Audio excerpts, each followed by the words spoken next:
And you're live. Welcome everybody to the Dream Show Live. Myself, Mr. Isaac, down there somewhere Hola. wandering. Appreciate y'all Yeah. being here now and later, right? The people who going I'm sure people watch it later. So thank you for not being live, but you're live whenever you're watching it, I guess. So that's cool. I mean, I guess the Dream Show Live is still technically live, but because it was And recorded live to tape. and they're live. Is this on They're tape? live. Well, I mean, okay. They still Ooh, use the ooh, term whoa, like whoa, whoa, live hold to on. tape. This went crazy just real fast. This was Okay. not on my list of things we were going to talk about, but that's how it goes, right? I don't know. So yes, it's not on tape, is it? I mean, technically, no. I say It's that too in, sometimes, and I'm like, that's how they're gonna date you. yeah, that's how they know how old you are. Hmm. Boomer. That's still a thing too. People still call people I that. don't even think that's a thing anymore. Mm. They are still there though. There's still boomers out there somewhere. They're probably watching the show. I think that's For our demographic. sure. Are we the boomer demographic now? We're not that Or old. no, Heck, no, no, no, no, no, no, do no. boomers do jujitsu? I do think that I've hit, like I was talking to my dad about this week, is that when you hit your mid-30s, that's like the age that I feel like my friends that had kids when they were younger, their kids are now at the age that I look at them and I'm like, oh God, that was Todd when he was 12. Like, Yep. and now like it's you start seeing those decades and you see the decades of things. I mean, even decisions and things that happen, like you see it play out over time that you're like, oh wow, huh. Turns out maybe those old guys knew a thing or two. Because yeah, they just kind of saw stuff. You're just around long enough. You pay attention. You catch on to the trends. Would you say they're eco learning? I think that's everything, right? Yeah.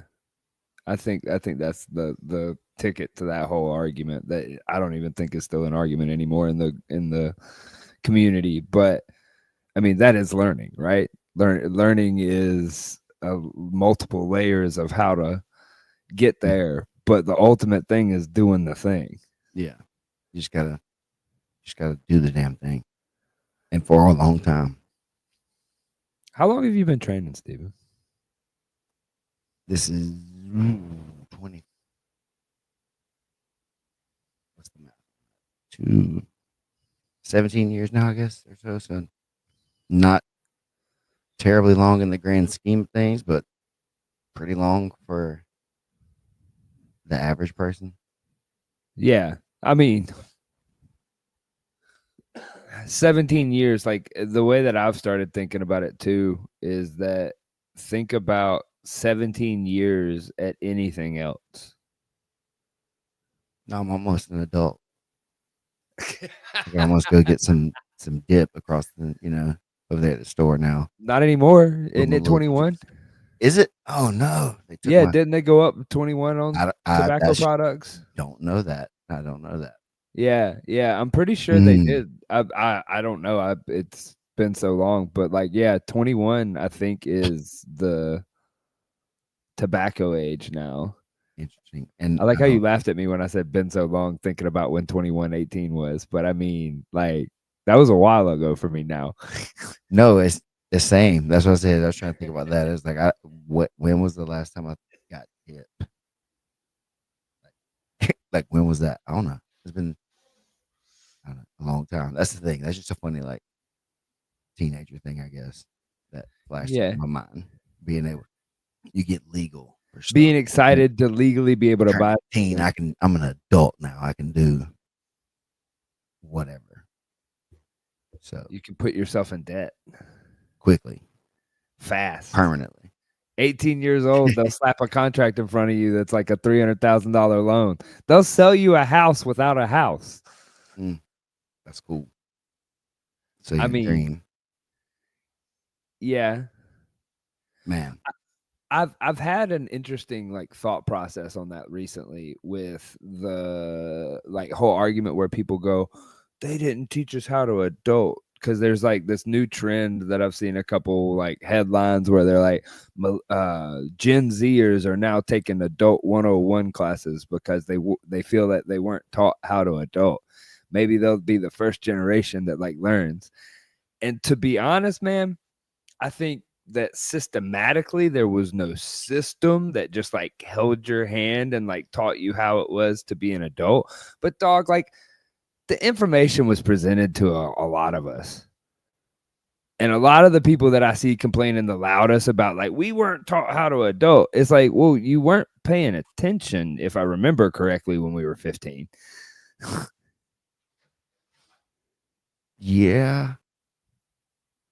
And I don't know. I see both sides of the argument. I'm not picking a fight I'm with not one side or the saying, other. yeah, and I'm not saying anything about that. But if you don't like, so there's like a two-parter, I guess, in that. The first one being, yeah, if you don't have the skills, there's nothing wrong with going out seeking to learn and develop Right, right, these right, right. skills. And so what are the skills that I guess before that even what are the adult skills that people are talking about that they lack?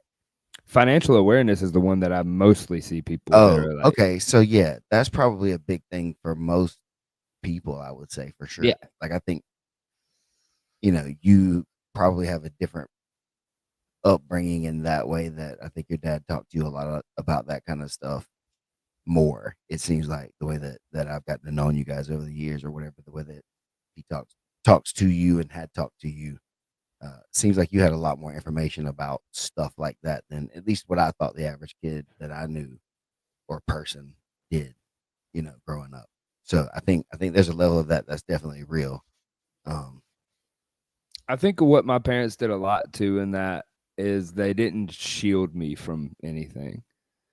that's probably the bigger thing that I've started to learn a lot is we want to like protect or like say that keep them from trouble, keep them from harm, keep your kid from being in a bad spot.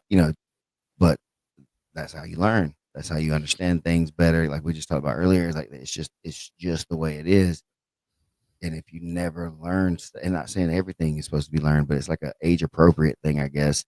You know, Yeah. whatever that is. Um, but you have to be exposed to certain things so you would know before it became a problem. Well, And there's age appropriate, and then there's like also too, I think that even if it's not necessarily in a moment that the kid's gonna like grasp it, don't give them a fluff story of whatever. Don't give them like if there's yeah, don't lie. yeah, don't lie to them. Like if because kids are smart and they're gonna be adults, Hmm. and so like if early on they learned mom and dad had to like be really frugal to make sure that we could go to school and have all these things, and they learned that as opposed to it just happened. How do you know that though? How do you learn that without like again without some sort of something in there because you don't know that. Like it's a funny thing, and bringing it back into fighting and training. Charlie, my daughter, it's been a couple years now, but we were just talking and things or whatever, and I've been trying to have conversations with them about stuff like this and that for a long time. And I was talking to either her or her brother about like needing to go practice or learn or do something that they were doing and needing to like really like kind of focus in on it or whatever. Uh, and I kind of just threw out like this, I guess, I don't know, at the time, didn't rhetorical kind of question. Um, but I said, like, how do you guys think I got like so good at doing jujitsu and fighting and stuff?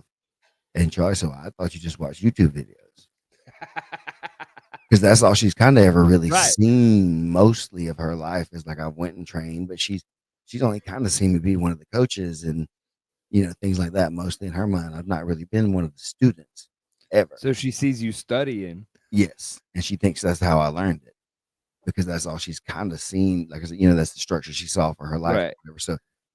So I went to show her things other stuff and videos and pictures and different kind of like help reform. But then now Connect it's the like, dots. Yeah. and then now's another thing I've talked to with a lot of guys and dads that care a lot. Are like, now this is another part of that mastery thing that we talked about with other stuff. Like, you got to pick up something else now to help them see you do it again.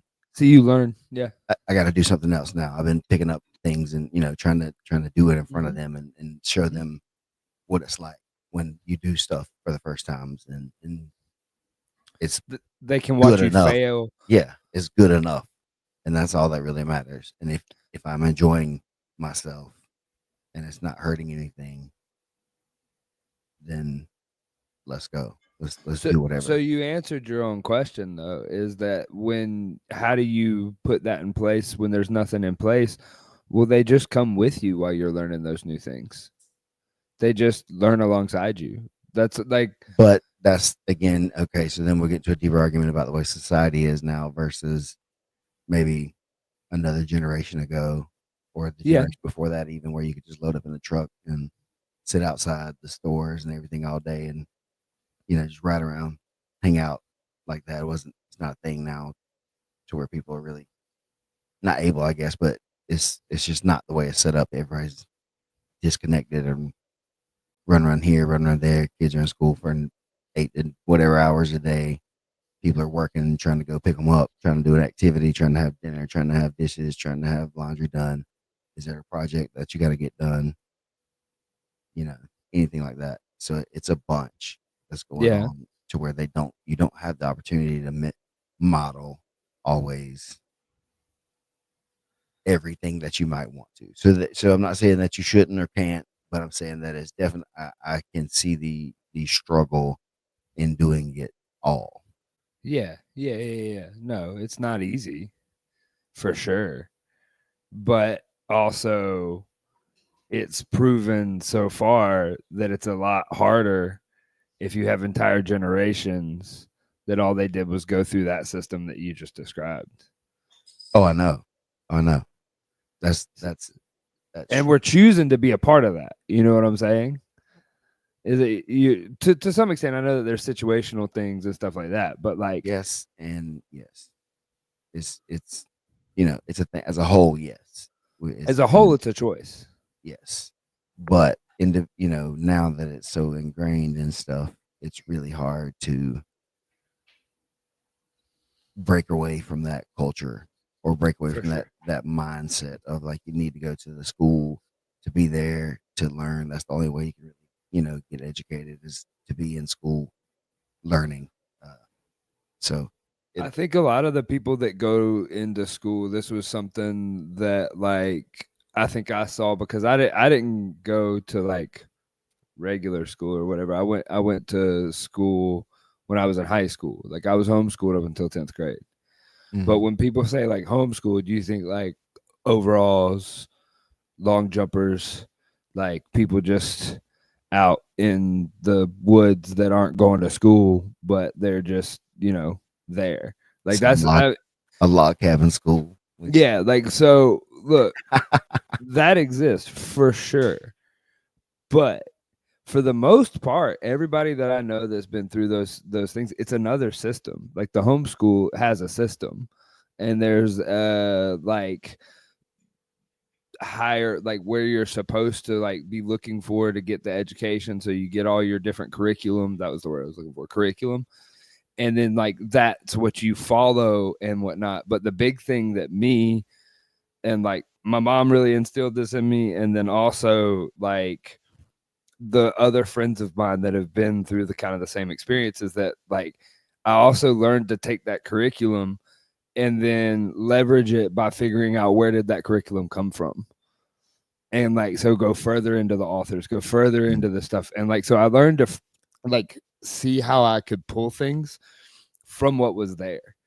And yeah, like my summer reading list, like everybody had summer reading list. My reading list came from the best schools that were around that were all like where some of my friends went, and I just read the same books they read, which then I learned later in life now. And I did this as soon as ChatGPT came out. As soon as it came out, I was like, I wonder if I could do this. I sat down and I have it saved on my computer where I got it to write me the entire curriculum for multiple. The first one was for an MBA. If I went and got an MBA from Harvard, what would my study curriculum be? And so I went through. I got the whole curriculum, and then I went back and I said, okay, tell me where I can find all this information for free. And it showed me all the library links, all the different things. And it was one of those things is that like I think the biggest thing that we can do is like instill in the younger generation and the people under us and our kids is that you can educate yourself. You don't have to sit there and wait on somebody to hand it to you. And I think that that's what you described earlier when everybody's in that like rat race or whatever. At some point you're sitting there waiting on somebody to give it to you, which works sometimes. And you can educate people and you can make people that are physically capable or like they're capable of doing a job or capable, but do they understand what they're doing? Do they understand the world around them and things like that? And I think that when we talk about the system, back to my original statement of people being like, oh, they didn't teach us how to adult. I think it's more of that like you just weren't given the opportunity to understand that like you can teach yourself anything. And so I don't know, man. Maybe I'm a weird age gap too, I guess. Yeah. For some of these things, I'm what they would call the first like millennials. Right. But my dad was like a generation older than everybody else's parents. Okay. My age, like they waited, until they were older to have me and my sister. Not like super over, like 30. So yeah. Like, So he was like a decade. He was like a decade older than all your friends. Yeah, exactly. Yeah, so there was like a different kind of thing there with that so too. he would have been like tail end of 153. So like right that's before like everything. beginning of baby boomer, right? I think maybe Or yeah, end. the middle end of it because they were coming home from the home from the war, yeah. So yeah, probably something like that. But yeah, so I don't know. It's just stuff like that too can play a role in a lot of it. But you gotta try to figure out how to take time. And I'm not saying anything good or bad about anybody or what they're choosing. Whether school's good, especially if you didn't have access to anything. It's definitely way better than the It's a starting point for sure. And so I think throwing it out, like blanket statement wise, to say that everything should be one way or the other is kind of crazy because obviously some people really benefit from the school systems and things like that too. But yes, if you can, I think it helps a lot if the parents are able to help with guiding the learning and different things like that because you care in a different way and you also have more freedom. It seems like to do stuff like we're talking about. But I have friends that do it and homeschool and stuff, and I know people that have, and it's like, oh, they get to just kind of do stuff in the middle of the day, and they can kind of just do stuff in the evening too. They just do stuff like schoolwork whenever. They don't have to be at school for 8 hours. They can do the schoolwork in 1 or 2 hours at the most a lot of times. But also they're doing things that in the regular day that teach you math and science and reading and teaching the thing that we're talking about as far as like adulthood. Like if the school system, if you want to talk about like a blanket thing that would fix a lot of things, is that like if the school system was more of a like realistic environment inside the school to where they're actually having to learn how to interact amongst each other. So like if the school was structured, say like a company or like a town or like and like there were things that they had to do to like engage with it. There's a guy that I was talking to at a wedding. Commune, is that what they call it? Yeah, I think that we start sliding. You can slide another direction. But I was talking to a guy down here at a wedding that was his family has owned a school for like the last like 30 years, and it's a private school, and they K through 12, and they instigated or not instigated, that's not the word I'm looking for, but they implemented a economy to the school. And so they have like bucks, like I don't remember what they called them, but like it was like currency within the school. Mhm. And you earned your currency through your schoolwork and your task and your different like extra assignments and stuff like that. And it generated an economy that they then plugged into like macro and microeconomics class, that then the kids are learning how the world works with money, all the way down to some of the kids he figured out like at some point there was excess currency, and he figured out that some of the kids that had like this currency were kids that shouldn't have it. Like their assignments weren't checking out with the my man had to become the IRS. Mm. And he figured Tax out that people. they were selling each other the bucks back and forth and stuff and trading them, and they created a stock market where they were loaning each other the bucks and stuff like that, and created a whole thing that, that they had to like go about. And it's like it was the real world, like it Mhm. happened. This is how it goes. And I was laughing, which this guy was a educational type and stuff. So, but me, I was just thinking about like some of my debaucherous friends that I had, that I was like, yo, the guys I know that would have, you immediately would have to learn how to like control and interact with the real world. I feel Mhm. like when you introduce that. Or you might be like me and be able to do smart on school stuff and beat people up. You Yes. can control the market and then the market like that. You start strong arming the start. And I'm supposed to have some. Right. I'm supposed to have it. Just for existing. Right. I'm a good guy. I'm one of the good guys. I get the points. So I'm supposed to have a lot of money, but then they don't know that I'm like taking it from other people too, like strong arming them. But yeah, That's the but real world, yeah, yeah, yeah. unchecked without the IRS coming in and bringing their guns. All right. So, what'd you do this weekend before we just did a whole show Yeah, about we nothing? we did a whole show about That was Seinfeld. life, but we this weekend there was the media day for season 8 for PGF, which Media day.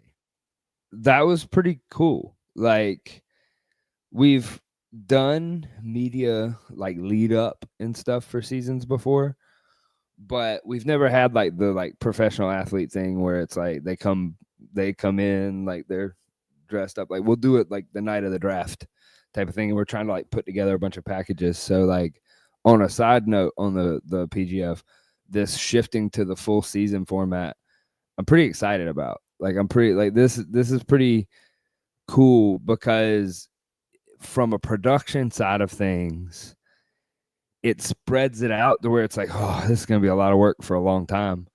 But then at the same time, it gives us time to work. Mm. And so it gives you time to cook and gives you time to start putting things out there and bringing stuff up. And like the content we got over the media day, like, I mean, it's great. It's the guys that came in, the characters that are coming in, everybody's kind of like understanding what we're doing and what's going on as far as like this is a show. Like we're making a show. Like cool, we love that you're good at jujitsu. That's why you're here in the first place. Mm. But now we're like trying to be entertaining with it and show that like a lot of these guys, like they're the like what you and I talk about, the artists, the people that are trying to like paint, but like in a weird way. Because these younger guys are just, I mean, we saw in the qualifiers, we've seen in CJI, ADCC, all these guys, the average, all right, I'm going to misspeak on the average age, but I'm pretty sure like most of them were 23 maybe. 23. Yeah, like they were a lot of these cats were young, but when they come in and they'd sit Mm. down and they'd like settle down, because I was the first station in like the little like interview car wash that Keelan set up is that I was the first station, and they would come in with me and TJ. They'd sit down, they'd settle in, we'd say action, and then TJ would ask them like, "Who are you?" and like, "How long have you trained?"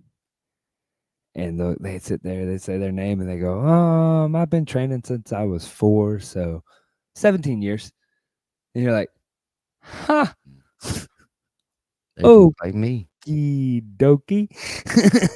But like, imagine if you had trained as long as you have trained, but you were 24. No, this is the day that we've been talking about since the days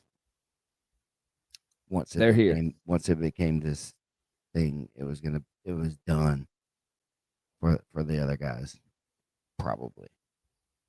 It's it's gonna be hard to come in and get started and make a very high level without being maybe tied to some sort of grappling sport or something. Without having been a wrestler or Some been in at least at some Sambo base or, of yeah, something, maybe. I think yeah, yeah. because a lot of these guys also have that base. They've also wrestled or probably mostly wrestled also. And yeah, they've done it for as long as a lot of us have that started when we were, young adults that got into it. And even somebody like myself that kind of went all out, they're still same probably because they didn't have to go all out during those formative years to get a lot of those kind of lessons that took me a while to be able to understand and get because I was already like preconditioned to a bunch of stuff at the age I started. Like already had like a bunch of movement patterns and problems or whatever it is that kind of at least mentally even stopped me from wanting to try stuff. Uh, Whereas the kids got in there and obviously enjoyed it enough to stay in it. And yeah, I see kids in class do stuff all the time, and I'm just, oh my god, Yeah. like there's like, you know, if they keep going, if they figure out, how to figure this thing out or whatever, or even not even like that, but just going against each other kids wise, it's like their bodies just do stuff, and if you want to do it, sometimes you just get away with it, right? They're not, Yeah. you can just do it, which is crazy, but it works. And so I've just seen a lot of crazy things in kids class too, you know. And I mean, again, think about if you started when you were 4. Like, what gets in most people's way when they're learning jujitsu? Their ego, right? yeah, the only thing I would say and quickly to counter that though is that the burnout factor of that because I've seen a lot of Oh, child for prodigies sure. that quit when they hit this For sure. 15, 16-year Or old they lose their age or a bit mind, or younger. they, yeah, yeah. Yeah, there's a lot of that too. So it's like there's a balance between being someone who started young and ended then and it's true in all things. Like there's a lot of people who are really good young and then puberty happens. And then when puberty happens, the best kids aren't the best adults a lot of times because the later bloomers come on strong. And if they've been out there playing, they're still getting a lot of the lessons, but their body hasn't really caught up. And then when their body catches up, they've also had all the same lessons and they probably even struggled more, Which made it a little bit more, little bit sweeter. little sweeter on that. Hmm. That bittersweetness of it all for when it finally starts happening versus if you've always been winning a lot, it's kind of hard if you start taking those, hard losses or, random losses or, I mean, heck, your attention changes and rightfully as a kid, teenager, whatever that you, Oh, like for we were talking sure. about, you should maybe want to learn something else. If you've already been really, really good at this thing for so long, what's the point, Yeah. of And going, perfume and gasoline will mess up any good mm, athlete. yeah, yeah, it's a thing. So yeah, it's exciting to see all these young guys on here, and there's guys on the list for sure. Got my eye on. Just wanted to see them compete again. Some veterans from the PGF. Along with some young guys that we saw on qualifiers and things like that. Um, it is back to maybe it feels a little bit more like one of the old days, whatever that could be tournaments for the PGF. Okay. like a 2-3 kind of thing, to where there's a few guys that could be the better top 4 or 5 or something, and there's a couple guys that maybe people think are going to be, standouts or whatever. But there's a lot of parity. I think So there's going to be. quick fire. Who's your favorite? Number one. Oh, Who's your number one? to win the whole thing. That's the thing. Like, I'm looking at the list right here, man. And if I had to pick somebody today, I'd have to go with Jet Thompson. I was gonna ask. Okay, Jet's your number one. He, if I had to go today, he'd be who I'd pick overall, Okay. because he's got the experience in the PGF and stuff already. Even though it's different now, he still kind of knows the game, the way to Yeah. play and score. He may not need to take that couple of week learning. And I wonder if that's even going to happen this time. I don't know, with the time off, and depending on If who they their have coaches if are. they have a whole week to like prepare for the next one when they get that like shock If and the awe fire coach, of the first yeah, one. and just if the coaches once the draft happens, make sure that they go through this stuff with the athletes and make sure that they can tell them how important each match is on each night. Now that everybody can be like more prepared that way, the same way y'all are talking about, they can still take that little gap or that big gap, a couple weeks, and at least start like looking at what you need to be ready for, even if they're not all on site together. Because from what I understand, some people aren't going to be able to be there full time. They're going to be going back and forth, excuse me, at home. But I think from what I understand, and I don't know if the coaches list is released yet or not, but I've heard that there's uh, a few guys' names that I've heard, and there's a couple of those guys that I know are really really impressive coaches. Uh, they have a really good background with that, and so I'm looking forward to see what we can do now, because I think the coach's job becomes infinitely more important than it used to be in this case. Uh, yeah, Well, I've got news from the control room that we can tell the people who it is. who is The coaches. okay? This is So breaking news on the Dream Show this Live. is break. Oh, I for just real? got this from the control room. Oh man. Okay. So Hinato Kanuto, That one's a correct? big one. That's the name I've heard. See? Okay, that's a big one. He's a big competitor. We've seen him here and there and everywhere, and I think you see people that compete for their team uh, compete very well, have a stronger style and stuff like that. And then also with him, knowing the PGF game more now, being more involved in it before, and them having been able to watch it a few times, he's going to be smart and know how to play the game. Coach two uh, is I don't want to apologies on mispronouncing this name, but Mika Sapili. I know Mika is I don't know how to say his last name that well, but Mika is a legend in the jiu-jitsu world, especially in Las Vegas jiu-jitsu. I think he's a 6th degree black belt. I'd have to Yeah, I think, think that I heard somebody say that. but I know that his team was in Vegas back in the beginning of my training, because I would go against people from there, at least back in 2008 or 9, and stuff like that. They're a really big team back then. So even now, really, really good. He's been in every season that's been in Las Vegas. He's been there pretty much on the sidelines for the whole week every time. So he's going to have a perspective on it too, because he's watched it and he's been able to talk about it with everybody involved. And he's been behind the scenes at this as a coach and as somebody who's been watching jujitsu as a whole, and martial arts and fighting and stuff as a whole for a long time. I think he's going to have some interesting perspectives, and hopefully, with the connections being right there in town too, uh, he's going to be a strong player for the coaches. Yeah, and he has one of his guys in there.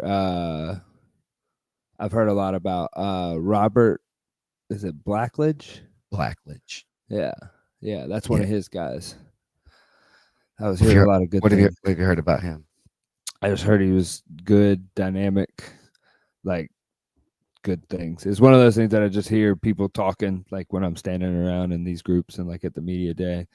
And Mika seemed pretty excited when he got there and was talking about the rule set, and everybody was super pumped about like how things are going to be paced. And I think that this season you're looking at guys that are just going to be trying to hit the rev limiter and then break it. Yes. And so another coach that I think is going to be very interesting. He was one of the co-coaches last season on the winning team. Uh, this this guy's a wealth of grappling knowledge and leadership and team building. Really, really like cool person. Somebody that a lot of people look up to in the sport overall, and somebody I'm glad this background, and I want to see exactly.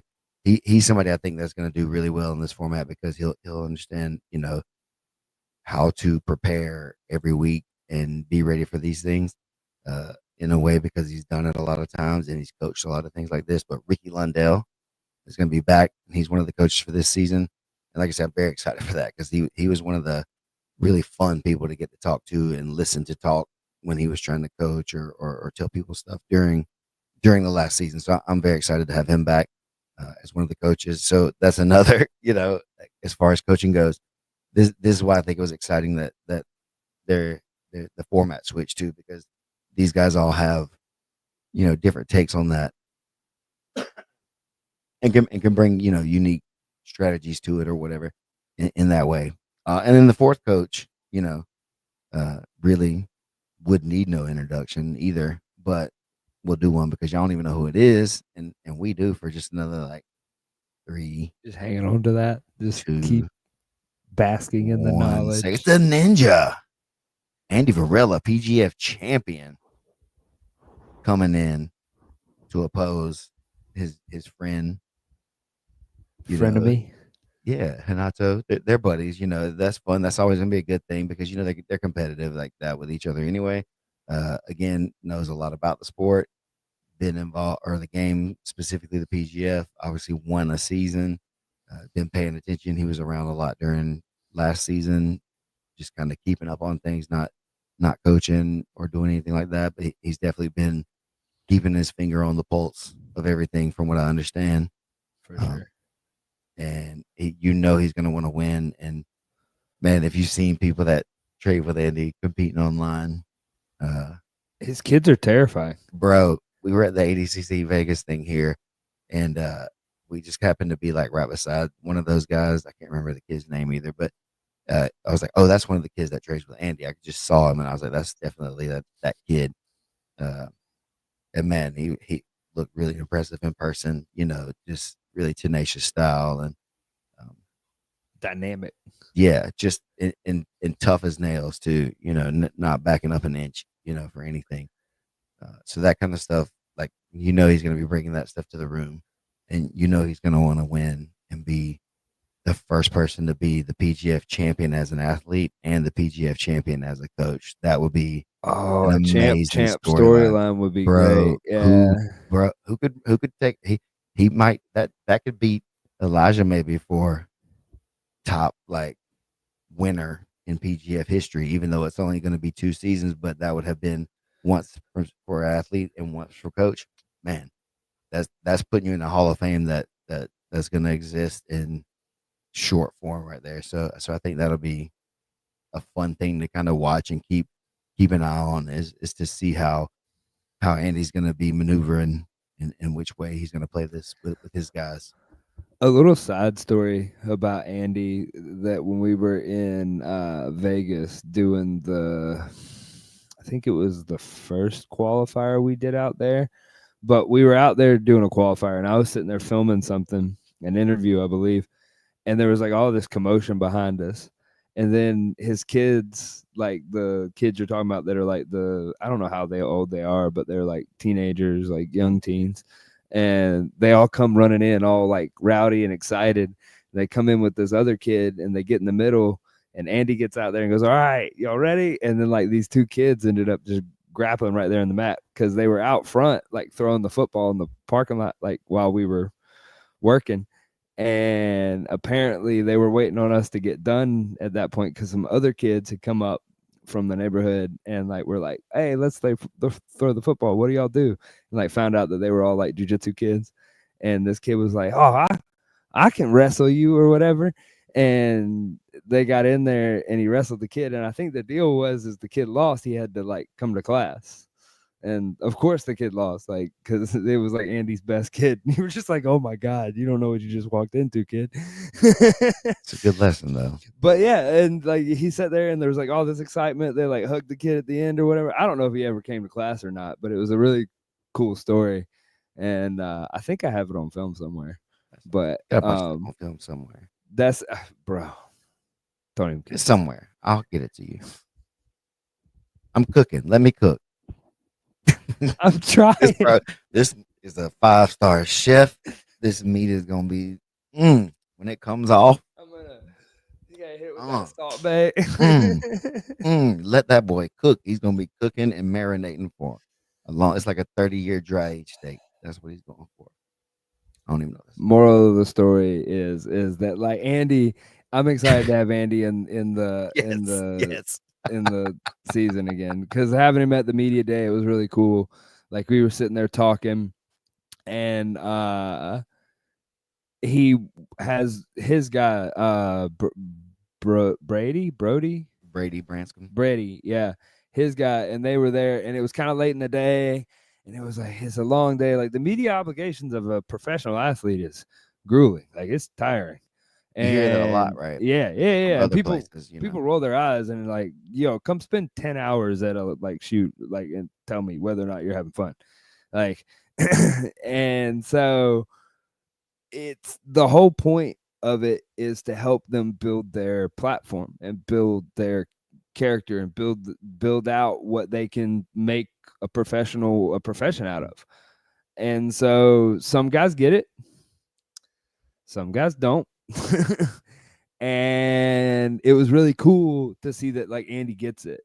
Is he was kind of walking Brady through like going to all the different stations and whatnot because we had to interview Andy too. And when we got done with them at our station because they had like looped back around on us, they still had to go to RAF, and RAF show was taking a little bit longer. And Andy was sitting there and we were like, like it'd be really cool to have you on that segment to like have a piece of that and stuff and whatnot. And he told Brady, he was like, man, he's like, we need to do it. He's like, let's go hang out outside and we'll come back in and we'll do it. Because like that's good to see because they understand that like we're working too. Like I'm suffering with you, man. I know that we've been here a long time, but we're trying to make something cool. Like if you work with me, you can be a part of it and be a big part of it. And that's been nice to see as the seasons have gone on, is that like more and more. Last season, you can see it in Grapplers where you could see Kamoy really get it. And like Kamoy's gotten it for a while. He's out there doing his own thing and doing his whole like main character and all that. So that he got it. But then like when he got backstage last season, he was like, play the game, do the things, do all that. But then, full circle to the whole thing is that like they understand that like we're professional athletes. We have to like carry that torch, take care of ourselves. Don't go get hurt. Like it's a month away. Don't go wakeboarding this weekend. Like,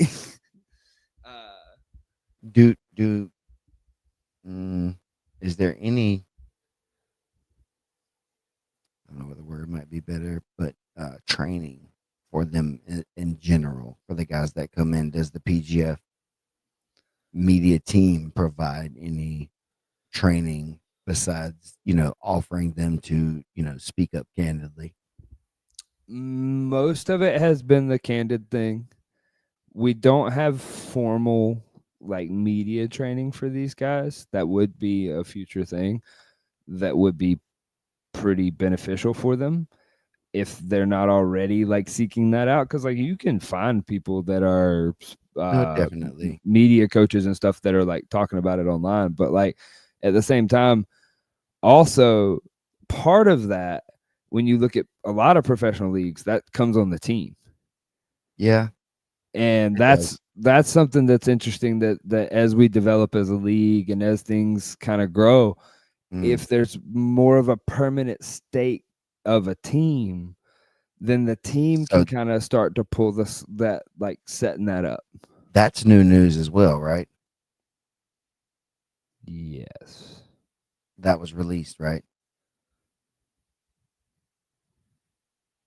I don't know. I feel like that was. Let me take a second right here, and you just kind of tell Yeah. everybody more about what you But were like the saying. team stuff, it could be really beneficial in that, because as they grow and as these athletes grow, they do need to be like guided in some way sometimes, so that they just know what to say when the mic's stuck in their face, that they know what the direction the organization's going in. I mean, you're a big wrestling fan, you're a big WWE guy.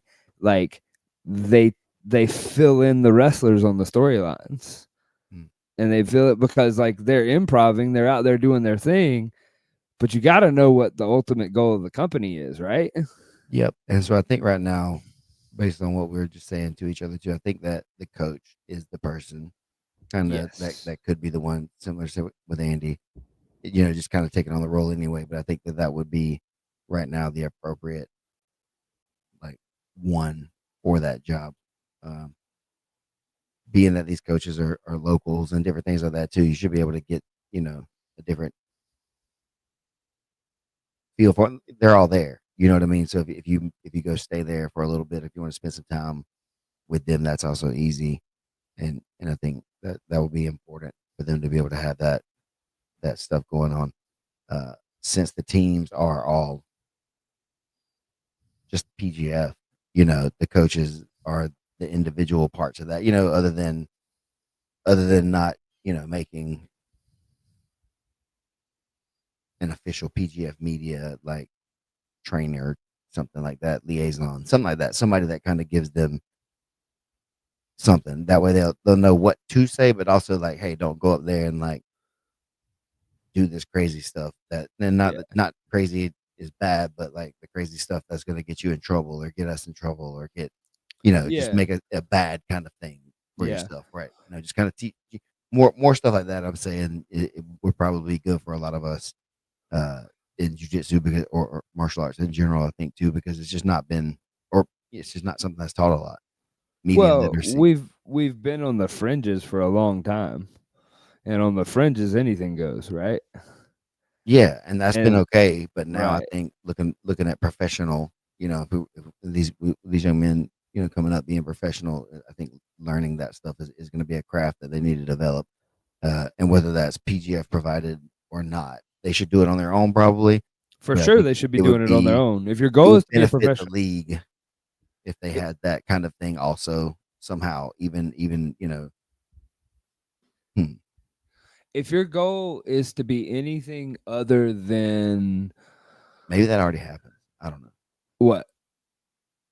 I think I've heard that title before that somebody kind of is the person that talks to them about like the Yeah, yeah, yeah. Well, for one, I know personally every season I try to have multiple times, but I try to go out of my way to make sure that I have a conversation with every athlete. yeah. I That think is a Brandon does that conversation. same thing Yeah, too. and I think So Brandon does it. I think I think there's Keelan just does like it. Yeah. conversations, but as I say, it's like so that's I don't want to act like it doesn't happen. That's what I was asking. Like, is there like a specific media person or No, team thing that y'all do that? Because like I said, y'all all talk to because I've heard Brandon give the talks in groups and individually lots of different times about to give people tips on for their specific thing too, and whether they take the advice or don't, that's always up to the person. So, the but I think biggest that one, the it's a big thing. the biggest one that I hear Brandon tell all of them, because it's weird when you point a camera at people, it's almost like you stuck a gun in their face. Hmm.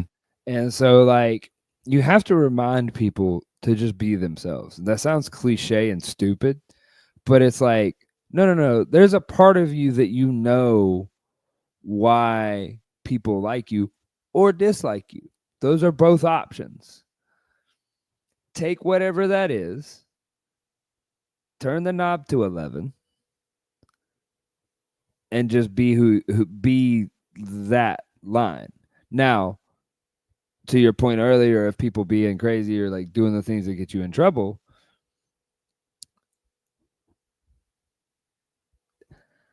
I have mixed feelings about that. I know because you're a scumbag producer.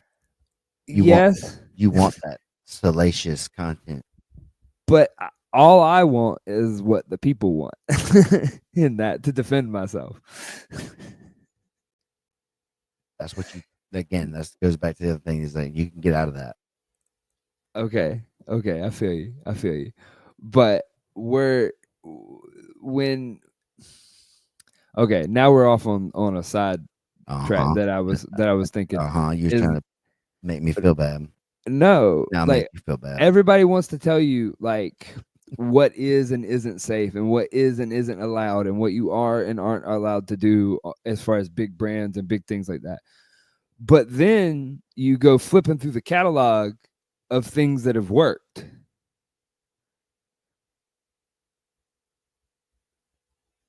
And the ones and don't get me wrong, there's a too far on one side of that line and a too far on the other side of that line.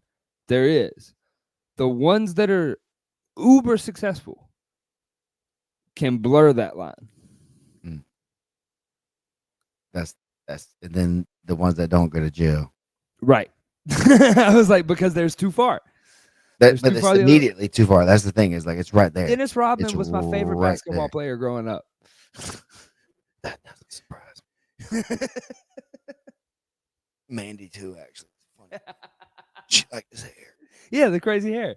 Because like when you're a little kid, you watch, you're like, hey, what's that crazy hair guy doing? And then he's doing all kinds of crazy stuff. And you're like, He's doing whoa. blow, flying Yeah. back and forth to Vegas and stuff all the time, just I didn't say disappearing. live like him. That's what made him special. It's Jordan understood that. Never asked him to change. Like that's a thing sometimes, and it's But it's how many interesting other people like side him concept. don't get there? I mean, a lot. Most people don't get there from Most. anyway. Most people who try to do it the right way don't get there either. So most people don't get there. That's why there is like a fictional A place, thing. kind of, Yeah. But yeah, whatever there is, you got to be okay with it for yourself. Like that's it. For sure. To So rescue this from that spiral into the weeds. here is there. Yeah. There doesn't exist. Getting there isn't a There's thing. always another there. Once you get what you have, Yep. you can always look for another there if you're not content with this Yep. thing. And there's nothing wrong with trying to strive and do more, but also knowing that falling short, that's part of the plan sometimes. Unfortunately, you didn't know that though when you did it. So you just got to be able to be okay with where you fell short at, knowing that that's a lot further than you were. That's the thing. Like we circle back into some of this stuff. 17 years. Some of these kids been training 17 years. We've been training just as long as each other. And so I could look at it like, man, there was no reason for me to do that because now all these kids are just as Ahead. good as I am, Yeah. like year to year wise, but also just better probably because of the physical, all the stuff we talked about. So, man, there would have been no reason for me to do that because I didn't make it or whatever that would be. Because I can say honestly, it shifted so many times what I thought make it was gonna maybe be or not. Because at first making it was like not dying in Bainbridge, Georgia. You made it. We out here, baby. We Let's made it, go. mama. 17 years strong. You know what I'm talking about? Yeah, yeah, I feel you. So that's what I'm saying. So keeping that kind of perspective and it's a thing, not to get too far, whatever. Again, I'll put into other stuff, but like, just gratitude, man. This thing I've had to like think back on a lot this year and the last years because, the work gets hard and long, but being, grateful for the things that you do have and the things that you have done and the places that, you are going still it's cool. But if you're always thinking about there and then and what's next and the other thing and you're never satisfied. You'll always kind of have an empty cup in some way. So you got to be able to be grateful to have like a full cup, and that's been, it's something, but you maybe got to, again, you got to fall short sometimes to kind of realize that that was the goal of some things, that's just life and staying around again, being part of it for so long. You see the patterns, and and that's why it's good for me to be here teaching and things instead of maybe all the 23-year-olds teaching and stuff too, because I have a different kind of perspective on life and different things uh, in sport and out of sport, where I can see and use and take their abilities and help other people do that same stuff and understand how to break it down and put it into practical uses and things like that. Whereas, you know, they're just out there maybe running and gunning a lot still. And even though they got the training and they know what they're doing, maybe they don't have that depth of like complete understanding on everything around it yet. Maybe they're still just kind of really good. I don't know. That's say there's a lot of stuff that's good about being older in that way. For sure. I mean, a lot of the injuries that you sustained when you were younger and the injuries that young guys and young ladies end up giving themselves and getting is because they're unaware because there's no fear. I try to tell you that, yeah, there's a lot that we talk about like that. It's like that's good until it's not. And that's like, so I would let that's for somebody else to do. And then once they have this specific injury, they won't do that anymore. And then you'll see somewhere along the line that injury will pop up for them, and either they adapt and overcome, or that was the end of the An athletic iconic dominance. one, an iconic recent one that I can have talked to somebody that it doesn't affect anything that we're involved in, so I can disclose what I've heard him say is Tackett, Andrew Tackett. Mm. You remember that front flip back take he did in CJI? Mm-hmm. My bro's back is jacked from that. He said when he went to do it, he ran into the wall. He completed the back take, but his shoulder like hit the wall as he did it, and it just compressed it because he did a front flip into a wall. Like, yeah, you took his back, but Ooh. God, that had to hurt. Mm. So, I mean, yeah, it works till it don't. Yeah, and that's man, that's unfortunate. He's good too. Yeah, he'll be fine. No, He'll no, I be know. It's just that yeah, again, that's the dad coming out real quick. I yeah. can't. That's who I am now. I don't like to see my babies hurt or other babies hurt. That's somebody's No, yeah, kid. yeah, yeah, yeah. I So feel that. I'm not in the let them bleed anymore category that Oh, much. I okay. like being entertained. I like seeing stuff, but I definitely don't want to see anybody get hurt. That's the hard line But how too. do you On this stuff. navigate that in a I sport that can't. the goal is to hurt it, to hurt them? Hey, that's right. The goal is it to hurt them? Yeah. Is it? What's the goal? The way you score points in the PGF is a kill or a break, Right. No, it i.e., doesn't have to hurt them. that's their choice. Right. But my goal is to hurt you. No, my goal is to win. Right. But okay, all right. You People might have get hurt. People might get hurt in order for me to reach my goal. But my goal is not to hurt them. My goal would be to win and to score the points. And I can which choke you requires and you not to hurt I them. can choke you and not hurt you. Okay, I that's get the different. maximum amount of points and not hurt you. That's different, Is it? right? No, it's not.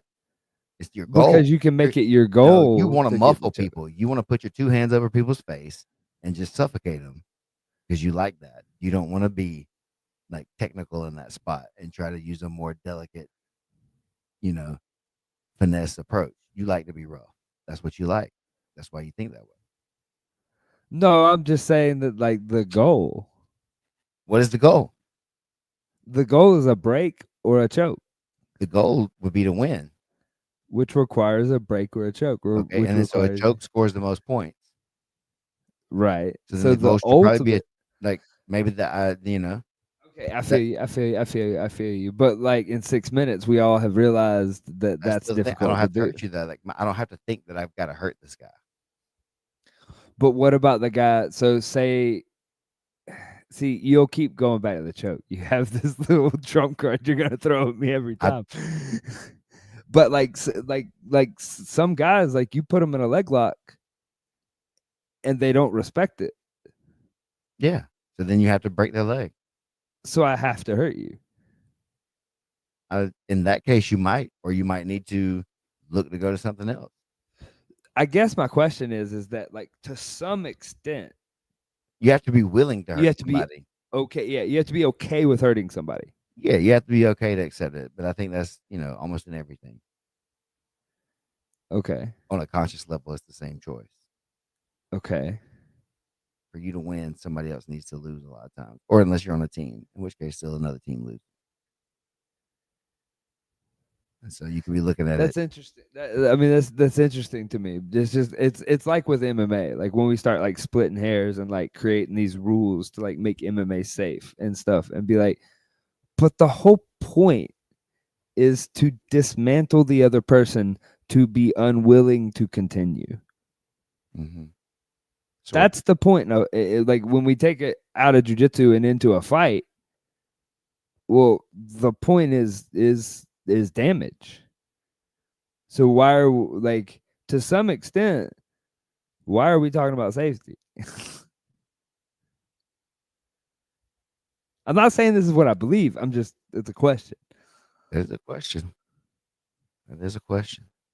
I don't know. I think, just like in everything, you can make it as dangerous as possible, but then it's not palatable, and then nobody's going to pay for it. And so you can have your war games, and I don't, you're not going to be able to have it, and really be, nobody Will wants to go people out there and really die. will people not watch it, or are we ashamed of watching it? There'll be a little bit of both. Because I mean, there's millions of views on that Russian fight league where they're like fighting in garages in their tennis shoes and bare knuckling it. There's nothing wrong with, let's say, like, and again, we're talking about a bunch of different things. If we're talking about Yeah. fighting and fighting for your life, or fighting where there's like different things like that, then yes, Okay. you need to be as violent as possible, as quick as possible. That's that's the answer in those kinds of settings. But this ain't that,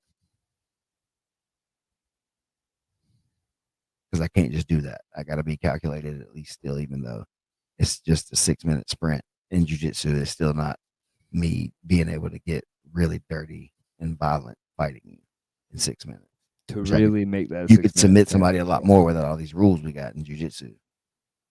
All these PGF rules we got about not jumping here and there and spiking people and eye gouging and pulling hair and all that kind of stuff. The groin attacks. So add that back in, right? Because the point is to hurt them quick. Okay. What? I How see much your is the eye point. gouge? Is that 6 points? I mean, Submission. no. You get submitted because you got like de-eyed. What's that called? I gouged. Yeah, they're like, Gouged. I'm gonna pop your eye out. I'm like, like old wrestlers used to do. That's a thing. You know that? That's how they would get guys. You try to get them, they get down there, yeah, they'd pull your eye out Yeah. if you went off like, too much. So that's a thing. Like, it's a real thing. It's happened. It's on video. It's Oh, like, so if we want that, then yeah, it's I a feel different you. thing. I feel you. Because So that's where I'm at with it, right? it can devolve all the way If you down. want to be violent as possible, there is somebody that wants that, and they will devolve. And yes, it'll have to go underground, but there'll definitely be a market for it somewhere. This is not that though. Yes, sometimes you have to hurt people.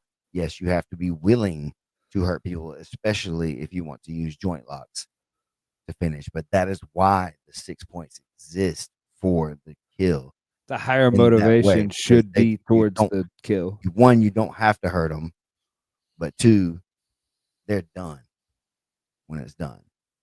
Joint locks, you can maim somebody and they're not done. Yeah. I To break which your arm, you come back 6 weeks later, get yeah, me again. it You know what I choked mean? me. Yeah.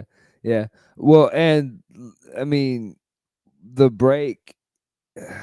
See, my philosophy on the breaks is the idea behind breaking your leg in a real scenario is I'm not breaking your leg and I'm done.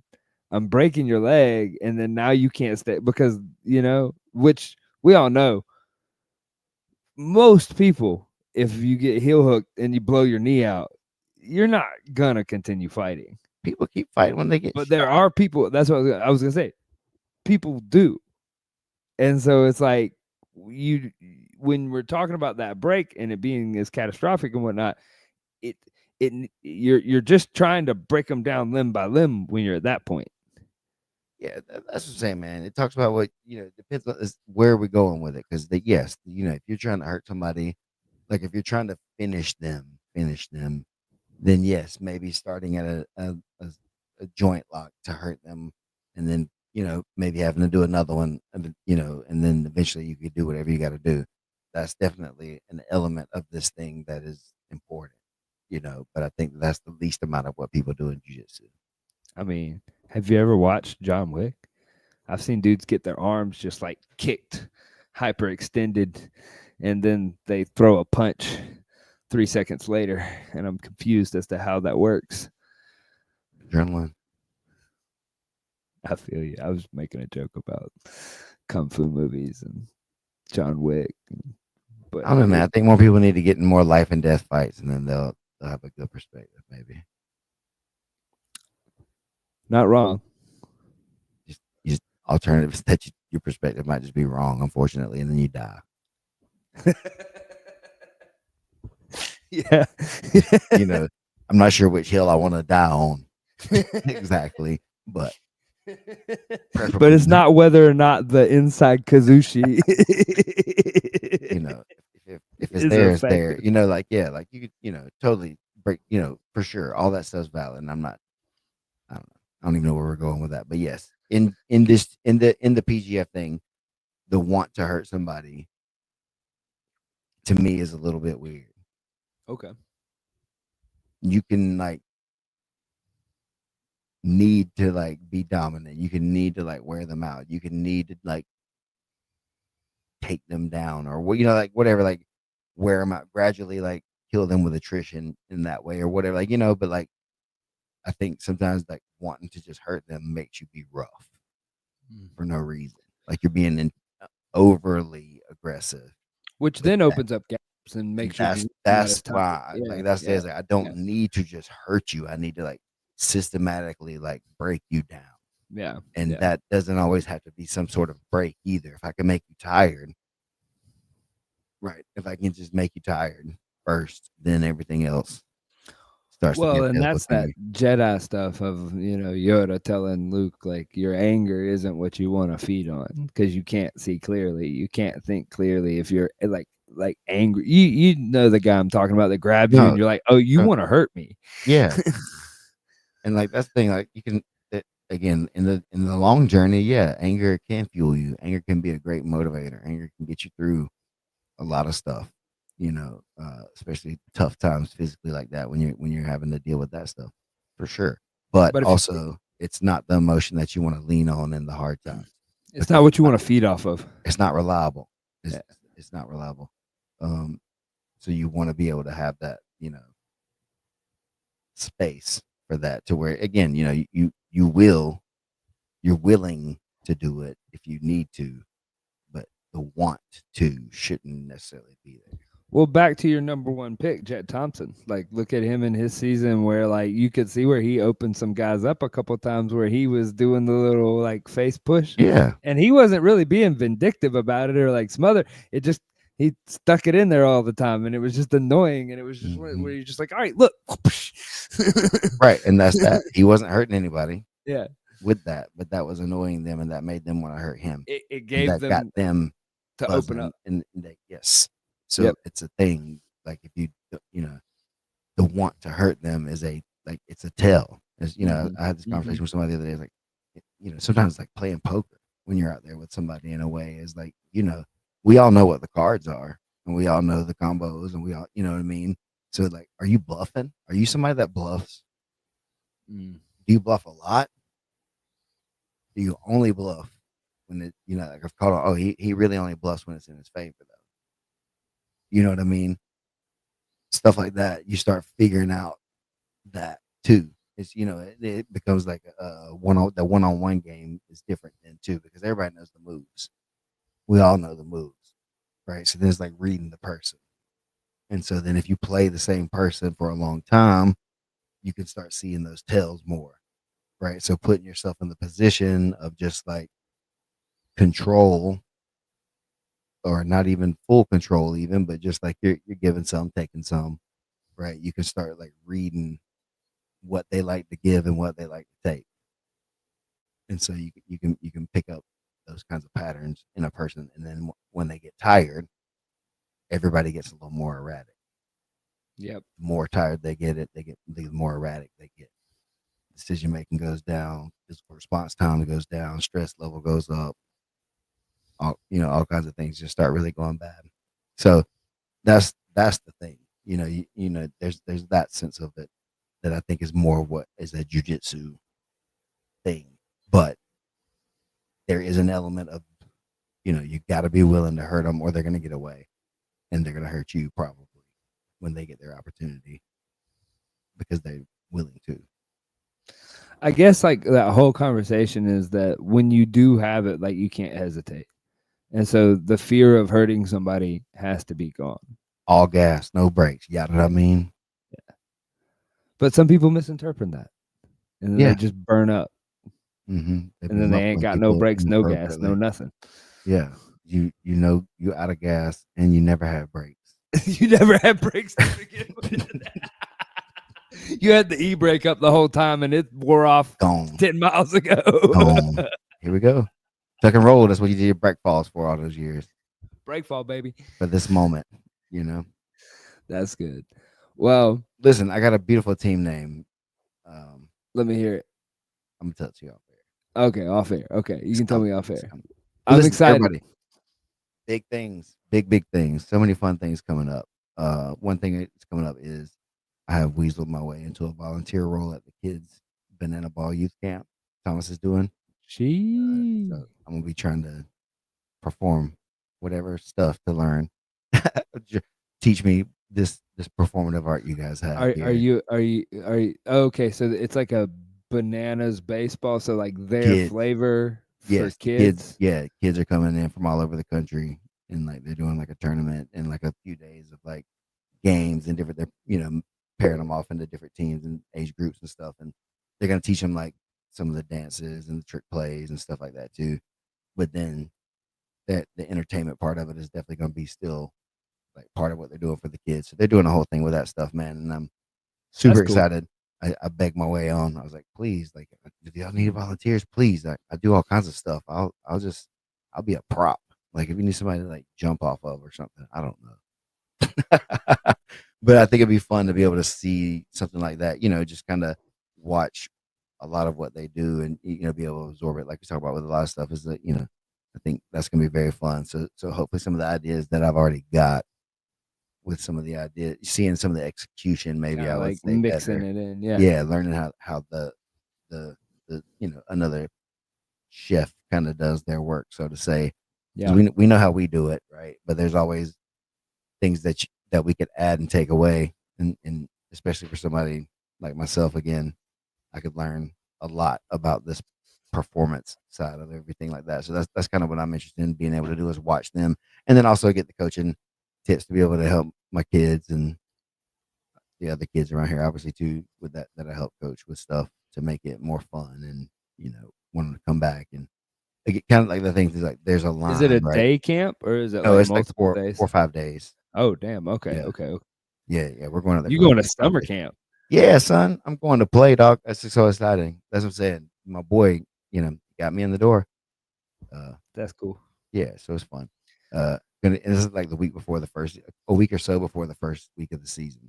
Mm. So it'll be like right before I start to head out to PGF season So it'll 8. be fresh.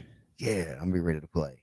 I'm That's be sick. ready to play. So yeah, that's super fun. I'm excited. So You got anything coming up on the jiu-jitsu world other than PGF? not that, nah, nothing too big. We had Ryan Aiken at the school this weekend, PGF champion doing a seminar. We had our 5 year Bro, that seminar was kind of good. day. Yeah, yeah. So everybody, I think I said that on the post too. If you can and you want to book somebody that's got some good stuff and a fun seminar, Ryan was definitely a very entertaining and informative kind of seminar. And he hit me with a accidental, probably like we talked about there, there'll be like a hook in the video or whatever, where you like say something in the beginning of the video, you're like, what? And then you just kind of stay for sure the whole time locked in to see what they said wherever that comes into play at. You, Yeah. and so he had like a, I don't want to give it away too much. It's not even a big deal, but he just said something about like a specific movement, and I was Yeah. just like, what? But then as he started explaining it, I was like, oh, okay. He Yeah. didn't mean what it sounded like the first time he said, or whatever. So Yeah. it's just funny. It's just he called something like inferior, I think. And so I was like, what?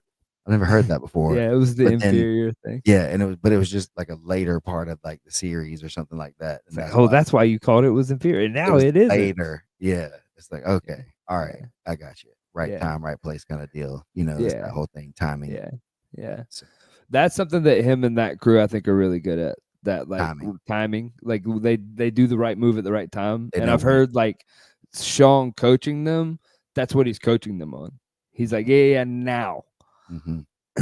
As Do that. opposed Yep, to yep, yep. as opposed to it being like he does give specific instruction and stuff and like paints like that with a coach, but I'll hear him sometimes that you're like, yo, that was impeccable timing to tell him that. Like he did that to me with Manning. Manning threw me and I ended up like in this position where like I was gonna go for the ghost escape and like try to do the ghost escape to the Morris or whatever. And like that was like my bread and butter when I was a blue belt.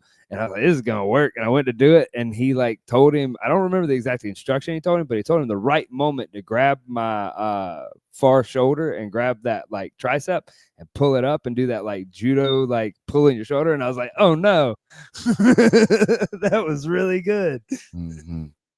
So Yeah, yeah. so I that's love Ryan. important. Yeah, that was important. I think that stuff's good. So yeah, Ryan, thanks for coming through, dude. Great time. I think everybody got a lot to digest. I had a lot to digest, and some different takes on some, again, and that's the thing we talked about here is like there were some things that reaffirmed things that I said that I thought were pretty true, and at least, somebody else is out there high level agreeing with it. And there were some that was a little bit different than what I would have said. Gave you And a new so perspective yeah, type and of then thought. when he Yeah. like showed me when I was in the positions and not this instead of that. And it's like, oh, okay, I feel what you mean now, because when I was still doing the other thing, I thought I was doing what he said. Yeah. But then he came over there and was like, Yeah. it's actually like this, just slightly differently. And I was like, Yeah. oh wow, that's a big, A powerful like big difference. difference. Yeah. Yeah. So that's And the then cool you thing. add somebody athletic and strong and big and strapping like him, and he Yeah. does that little difference. You're like, uh-oh. And then he's like, hey, we'll roll some. And I'm like, all right, yeah, I'll do a round with you. And then he does it to you. I had the Yeah, same thing. Yeah. worth the price of admission, baby. It works then. Like if he Yeah. can He do it to passed my me, guard so hard he made me toot. I think I feel like I made him work for a few minutes, and then finally he caught the pattern of whatever was going on, and then I was in trouble then. He caught like I can't remember. I was rolling, so I don't remember exactly what it was, but there was some sort of like a foot sweep or like something that was just probably one of the most comical things I've Yeah. watched play out between the two of y'all. Do It what was now? a fun round to watch. Me and Huh? him? Yeah, it was like Oh, he did like a kuichi or like a little thing when you were like standing there and it had gotten slippery. mm, And it was one of those things. I had been yeah, training I in the can't room remember. with you for a while. Like it was fun to Yeah, roll with you, to be honest. Like I hadn't gotten yeah, to it's a roll with good you in a time. while. Yeah, So that was the it first was time a I good ever really weekend. rolled with Ryan. So yeah, it was a good time. And like I said, it's like, oh yeah, this is okay. And then all of a sudden he was doing the stuff, and I was like, oh okay, all right, this is where you don't want to be right here. And then it was just mall city kind of for the rest of the round from that spot. I was like, yeah, I like that stuff. I like that. I'm gonna do it to other people. Yeah, You know. yeah, for sure. So, For sure. so yeah, good times, man. But Well, uh, cool. July 19th, we got another Cancun Open happening down here. let's So go. that's ramping up for the Cool. Johnny Hernandez Invitational 2 in October. Yeah, And then we're ramping up for the draft on the 25th of this June month. 25. Yeah, I'm interested to see the draft and how everything's gonna play out with that. Real money at play What here. strategies? I know, man. That's cool. I'm sad that wasn't the case last year. I think that's a Yeah. very fun way to do the draft. It makes it more exciting. It makes Yeah. it, you know, It means something. When you bubble. get drafted high, you're like you Now get everybody ain't paid gonna be your over there talking worth. that junk. There's some guys that are in here gunning for the bad guy title. So Oh we'll yeah. see. Yeah, there's some guys that came in hot. Hey, listen, I just won't steal their thunder. I'll let their promos do their talking. I'm here. I'll do my job. Yeah, just let me know what y'all need. Cool. Well, thank you for joining the Dream Show, everybody. Much love. Out.